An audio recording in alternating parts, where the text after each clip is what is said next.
wabarakatuh. Perkenalkan, nama saya Fitri Ramadhani M dengan NIM 23650067. Baik, di video kali ini saya akan menjelaskan tugas mata kuliah Sistem Informasi Geografis atau SIG. Di sini saya mendapatkan soal ganjil, yaitu tentang data spesial dan data non-spesial atau atribut. Baik, langsung saja ke materinya. Pertama ada pengertian data spesial. Data spesial mengacu pada informasi yang memiliki komponen geografis atau spesial. Data ini menggambarkan lokasi fisik, ukuran, dan bentuk objek di permukaan bumi. Data spesial dapat diperoleh melalui berbagai sumber seperti citra satelit, perangkat GPS, foto udara, atau survei. Data ini biasanya disimpan dan dianalisis menggunakan Sistem Informasi Geografis atau SIG. Kemudian kita masuk ke karakteristik data spesial. Karakteristik yang pertama, yaitu ada alokasi, yang kedua ada atribut, yang ketiga topologi, yang keempat skala atau resolusi, dan yang kelima ada proyeksi, yang keenam waktu, dan yang terakhir ada akurasi dan presisi. Berikut ini adalah karakteristik umum data spesial. Spesifikasinya dapat bervariasi tergantung pada model data yang digunakan, seperti raster atau vektor. Jenis data yang direpresentasikan seperti fitur fisik atau struktur buatan manusia, dan tujuan pengumpulan atau representasi data. Kemudian ada contoh data spesial dalam SIG. Yang pertama ada peta navigasi seperti Google Maps, tag geolokasi pada unggahan media sosial, dan yang terakhir ada citra satelit. Kemudian kita masuk ke pengertian data non-spesial. Sebaliknya, data non-spesial tidak memiliki komponen geografis apapun. Data ini mewakili informasi tidak bergantung pada batasan spesial apapun. Kemudian ada karakteristik data non-spesial. Yang pertama ada kategorikal atau numerik. Yang kedua ada discrete atau kontinu. Yang ketiga ada univariate, bivariate atau multivariate. Yang keempat ada skalabilitas. Yang kelima ada kualitas. Yang keenam ada dimensi, temporal atau struktur.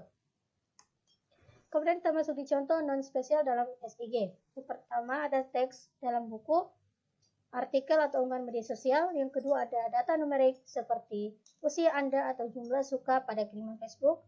Dan yang terakhir ada tanggal seperti tanggal lahir Anda atau tanggal suatu acara. Kemudian kita masuk ke perbedaan utama antara data spesial dan non-spesial. Perbedaan yang pertama yaitu ada sifat data, yang kedua ada representasi, yang ketiga komponen geografis, yang keempat ada kemampuan analisis, yang kelima visualisasi, yang keenam ada aplikasi, yang ketujuh ada model data, yang kedelapan ada penyimpanan, yang kesembilan ada analisis data. Kemudian pentingnya data spesial dan non-spesial.